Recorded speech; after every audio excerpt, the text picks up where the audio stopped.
Leo tutajifunza sababu ya maumivu ya mgongo baada ya kujifungua kwa wewe mama ambaye ulikuwa na ujauzito lakini umeweza kufikia hatua ya kujifungua na umejifungua salama.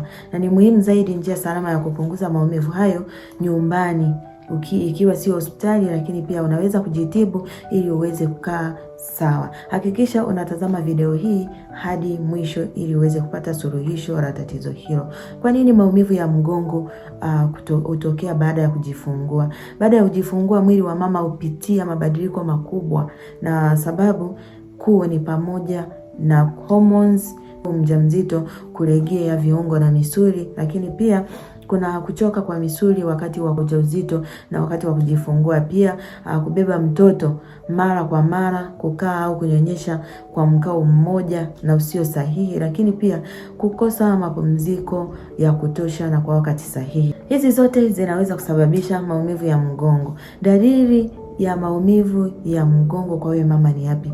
Kwanza, kuna maumivu ya chini ya mgongo, kuna kuhisi uchovu au uzito wa mgongo, lakini pia kuna maumivu yanayoenda hadi kiunoni au miguuni, lakini pia kuna ugumu wa kusimama au kuinama kwa wakati ambao unafanya shughuli zako.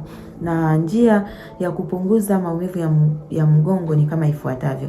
Kwanza ni kuna kurekebisha mkao wako pale ambako umekaa au kusimama kwa mgongo ulionyooka, hasa wakati unaponyonyesha. Jitahidi sana kubadilisha au kuwa unajibadilisha ili uweze kupunguza hayo maumivu.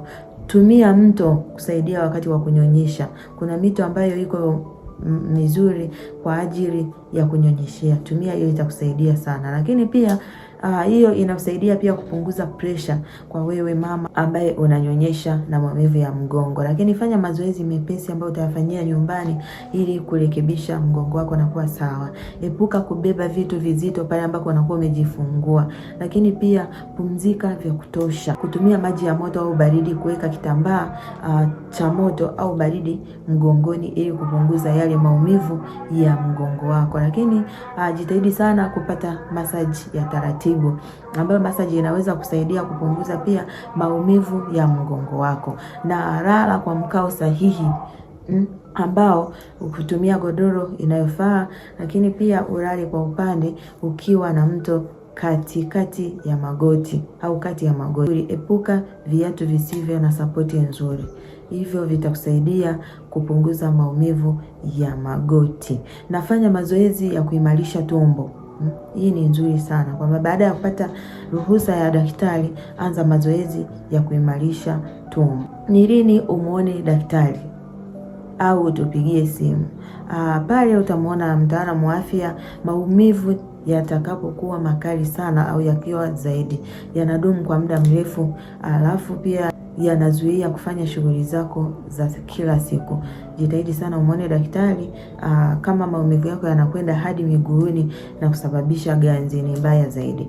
Lakini kwa kifupi zaidi tunaweza tukasema kwamba maumivu ya mgongo baada ya kujifungua ni ya kawaida sana, lakini yanaweza kupunguzwa kwa njia rahisi ambazo nimefundisha hapo juu, ambayo yatakusaidia na kurejesha hali yako ya kawaida pasipo kutumia vitu vingi kwa wakati huo. Lakini pia ninaweza nikakwambia kwamba vitu hivyo ambavyo nimekufundisha unaweza ukavifanya ukiwa nyumbani na sio sehemu yoyote. Utafanya taratibu na hali yako itaenda inaimarika. Jali mwili wako mama. Unapofanya kazi, unafanya kazi kubwa ya kuzaa na kulea mtoto. Kwa hiyo uijali afya yako, jali mwili wako, itakusaidia sana kwa maisha yako ya baadaye.